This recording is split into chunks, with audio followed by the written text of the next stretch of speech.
from my years of experience, and you'll be able to answer this better.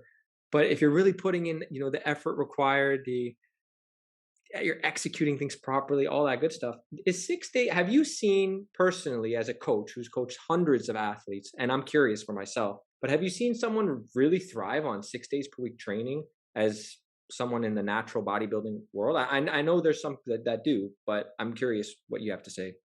I would say in general, it's a little more rare, but I mean, it's doable if you like dose the volume appropriately. If you're Ah, trying to do a lot every session, yeah, I mean, you think about 6 straight days of a lot of volume, a lot of intensity. It doesn't matter if you're in a deficit or in a surplus, you're going to get wore down. And not to mention, like, not just the fatigue aspect, but think of your connective tissue too, like how much you're putting it through the ringer by doing so much like that. And then you only have one day where you're resting, and you hope that this person, whoever it is like on the couch resting and not like, hey, I'm gonna do some active rest. Like, okay, well, are you really getting enough rest? So if you factor in, yeah, you might get away with it for a week or two, 3 weeks, but then as those weeks start to accumulate, yeah, I mean, you're just gonna end up getting beat up. So, I think unless like I said, you dose the sessions on the lower volume side, and just kind of manage your maybe exercise selection as well, like not having big lifts in every single session. So there's ways to set it up and do it to be successful, but it's going to be set up more conservative than it is assertive. yeah, you brought up something that's reminded me of when, because sometimes you share your template for the week, right? Hmm. Where you had I believe it was run like a 6 day thing for just that week because you were crunched for time. So you Yeah. basically split up your normal maybe 3 or 4 day per week training.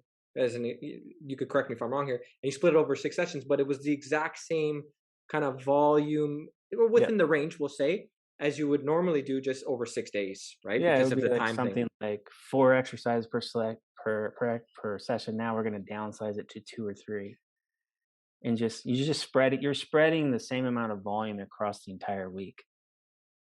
And then again, you can take it another layer. Okay, let me be strategic with, okay, maybe earlier in the week I do the bigger lifts here because I'm coming off of a rest day. Maybe it's a refeed if you're dieting or whatever. You got a refeed, so you got more energy there. Latter part of the week, you think of the common sense, right? More days in a row training, fatigue in theory is going to go up. So it's like, okay, let me make it a little fluffier towards the end of the week, easier exercises, maybe not as intense, meaning not going as close to failure, things like that to try to manage it all. But I mean, at the end of the day, right, regardless if it's a, 3 on 1 off, 6 on 1 off, 5 and 2, or whatever split out there you're trying to run, the bottom line is you're trying to dose it appropriately where you can actually recover from it and maintain and sustain that performance over the long haul without getting injured. So in a sense, what we're trying to do is just manage performance and fatigue, basically. Would legs push pull be better done 6 days in a row or 3 on 1 off? Well, how much stress do they have? What's their nutrition like? What's their sleep like? If you have no idea, so run it. Run six, run the 6 straight days in a row, but do it for like a month or two.